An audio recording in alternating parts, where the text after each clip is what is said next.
me has contado, la vida muchas veces nos pone eso que nos falta o eso que no va bien para que lo aprendamos. Sí. Tú, muy bien, te direccionaste a aquello que tenías que aprender, ¿no? Aprendiste la teoría y llegó un momento de crisis, ¿no? En tu vida donde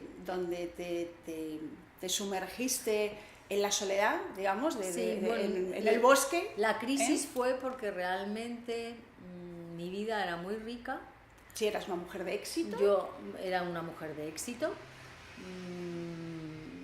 Dábamos 1000 vueltas a la relación, pero aquello no había manera.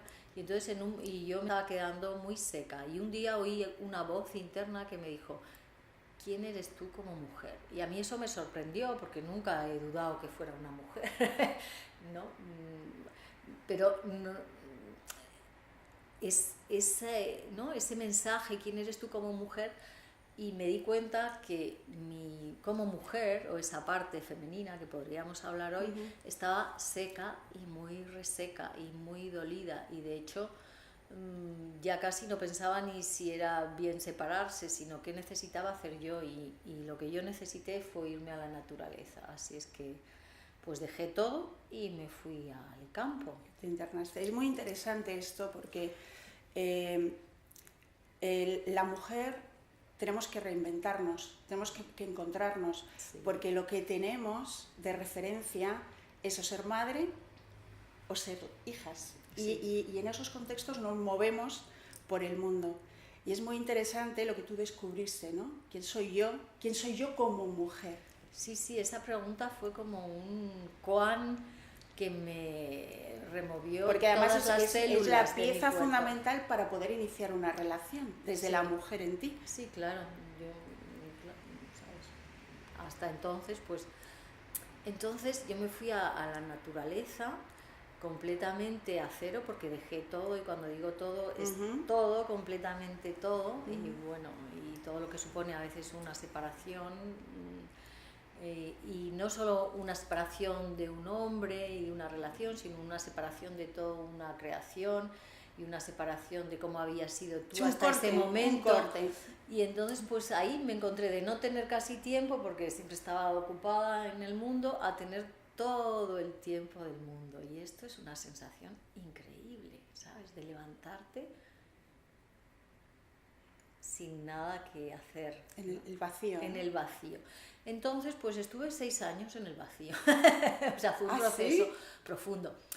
Sí, 6 años, bueno, que claro, no son planos esos 6 años, ¿no? O sea, fue un proceso profundo, no fue un descenso, fue un descenso yo me acuerdo, al hueso, fue un descenso al hueso. Claro, yo me acuerdo que en una conversación que tuvimos, dice, yo decidí esa parte de introspección para encontrar la respuesta. Sí. Pero yo no pensé que eran 6 años. Sí, bueno, en esos 6 años hacía, claro, pues sesiones, terapia, pero bueno, lo justo, ¿no? Porque la vida tampoco, algún taller, pero porque la gente se creía que yo me había marchado también, que me había ido, ¿no? O sea, sí, de alguna manera me había ido. Sí. Me había ido. Y también tuve que replantear el éxito, ¿no? O sea, como... O sea, todo ¿Qué eso, era para ti el éxito? ¿Qué era para mí el éxito? Sí. ¿No? ¿Qué era para mí? Porque lo que estaba viviendo, pues bueno, está genial y me ha enriquecido mucho, pero no era el éxito que yo quería, ¿no? Y bueno, en ese silencio, en ese estar mucho en la naturaleza, pues llorar, reinventar, ahí fue surgiendo de una manera muy creativa, porque empecé a escribir poemas o escritos sobre esa mujer que estaba dolida, pero que asomaba con mucho gozo, ¿no? Entonces descubrí que lo femenino era gozoso. O sea, gozoso en el sentido de apertura a la vida, ¿no? Y entonces pasaba muchas horas en la chimenea, a veces empalmaba fuegos días y días y días. De hecho, me bajaba del colchón ahí a dormir, porque el fuego para mí es el gran transmutador, ¿no? Y entonces todo eso que iba surgiendo, que había cosas que estaban elaboradas, pero a veces también tapamos otras, ¿no? O sea, no siempre se llega al hueso, pues iban saliendo capas de mí, ¿no? Capas de mí, y el fuego las iba consumiendo y el agua... Y esto estamos hablando que estabas sola. Bueno, tenía mi hija, que en ese momento tenía 5 años, pero que alternaba la casa de su padre con... Sí, pero tú estabas sola. Sí, sola. No tenías pareja, todo ese tiempo de introspección. Bueno, en ese tiempo luego apareció un amigo que tuvimos una bonita relación, que fue como el testigo del despertar de mi femenino. Y entonces él era testigo, ¿no? Y fue muy hermoso poder tener a alguien, un compañero, que era testigo y disfrutaba de todo eso que yo iba experimentando, porque enseguida, claro, tú date cuenta, en aquella época no había libros sobre lo femenino. Yo me traje alguno de Estados Unidos y me di cuenta en realidad que el viaje profundo, digo profundo, ¿no? Sí. Porque no siempre se hace un viaje profundo, es común a las mujeres, es común a lo femenino, ¿no? Es común porque lo femenino es vida, es muerte y es regeneración. Y bueno, vivido en un cuerpo de mujer, yo lo que aprendí ahí es cómo era vivir también ese femenino y ese masculino, porque indudablemente yo me retiré del mundo masculino por elección para sanar lo que estaba herido y lo estricto de lo masculino, ¿no? Y para conocer, ¿no? Y para conocer lo femenino. Entonces, para mí siempre ha estado, es un binomio que no está separado, o sea, lo masculino y lo femenino no está separado, aunque yo en mi taller lo llamo viviendo a la mujer que soy, pero lo masculino es el soporte para que la mujer pueda abrirse, lo masculino interno como cualidad, sí. ¿no? Y también esa reconciliación con el hombre, ¿no? De no atribuirle... Me vas a hacer feliz. De no atribuirle, claro. ¿no? Y en ese corte que yo hice tan profundo, me acuerdo que tuve uno y que estaba muy dolida porque no encontraba salida a mi relación, no había manera de poner, bueno, de que eso fluyera, ¿no? De decir, bueno, pues si es que hay amor, ¿no? Hay complicidad, pero no hay manera de que esto fluya, pues yo me puse a respirar y tuve un viaje hermoso en el que ahí fue el corte verdaderamente. Eso me dio esa capacidad de parar y dejar. Y me di cuenta que la vida era otra cosa.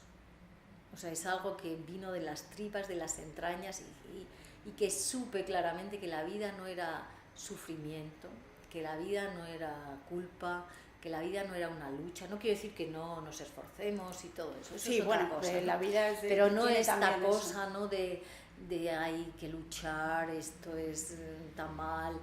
Es como que entré en un espacio de una conciencia amplificada donde puedes ver que no hay juicio, ¿no? Y que en realidad cuando tú ofreces lo que tienes, tu particularidad como cada uno, y la elaboras de forma creativa, pues da igual de dónde vengas, cuál que hayan sido tus heridas. Bueno, porque todos los tenemos, la tierra forma parte de esto, ¿no? Esto es lo que nos da la tierra, la posibilidad de transformarnos profundamente, ¿no? Y también de transformarnos asumiendo el gozo de la vida, el fluir de la vida. Entonces, para mí lo femenino era como, ¿sabes? Me iba abriendo a esas cualidades femeninas, fluir, qué maravilla, ¿no? Desde la intensidad de la vida hasta lo más suave de la vida, porque lo femenino tiene toda esa expresión de la vida, ¿no? Desde lo más tremendo, de lo más intenso, lo más profundo, hasta lo más radiante, ¿no? Y cómo eso a mí, la verdad es que me tenía entusiasmada y lo empecé a compartir con las mujeres cercanas. Mi casa se llamaba la Casa del Gozo. Yo apenas salía del gozo en ese sentido, ¿sabes? De vivir mucho el momento, de comer cuando tienes hambre, de estar en la naturaleza, de decir, porque ahora, ay, mira qué luna, da igual si son las 4 de la mañana, vamos a salir, ¿no? Entonces era una vida sin tiempo que me permitió romper muchos, o sea, estereotipos. Un amigo podía venir a las 3 de la mañana que yo le hacía una pasta encantada. Y de hecho hice muchas cosas creativas, hacía cenas, hacía solo cenas para los hombres, que les leía mis poemas y mis conclusiones sobre la reconciliación con lo masculino. Porque ahí también entendiste el punto de vista masculino, ¿no? Entendiste al hombre, ¿no? Claro, el punto de vista, entendí que cada uno en este viaje que hemos pasado y en la evolución, ¿no? Que hacemos, social y de todo tipo, pues el hombre también asume un papel que también le hiere, ¿no? El hombre como género. Y lo masculino también está evolucionando, no como género, sino como cualidad, ¿no? También estamos evolucionando cada vez como en esferas más amplias de consciencia. Entonces, pues para mí fue eso es una de las cosas más importantes, esa reconciliación interna que se produjo. De hecho, en algún momento de ese viaje, ya más adelante, elegí no tener relaciones, no tener parejas de ningún tipo y crear una relación súper magnífica conmigo, ¿no? A nivel sexual, investigué mucho en mi propia sexualidad, a nivel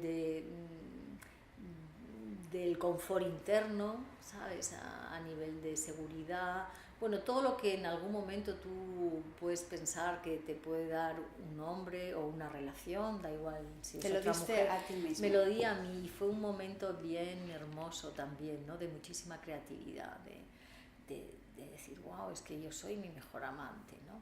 Entonces, cuando tú haces esa elaboración, el resultado de eso es que puedes empezar a tener relaciones de ofrenda, no de demanda, y eso cambia todo en una relación, ¿no? Bueno, claro, es un proceso, ¿no? Puedes asumir tu emocional, puedes ir a tu cuevita, destilar y luego sacarlo, pero sin acusar, ¿no? Nunca, porque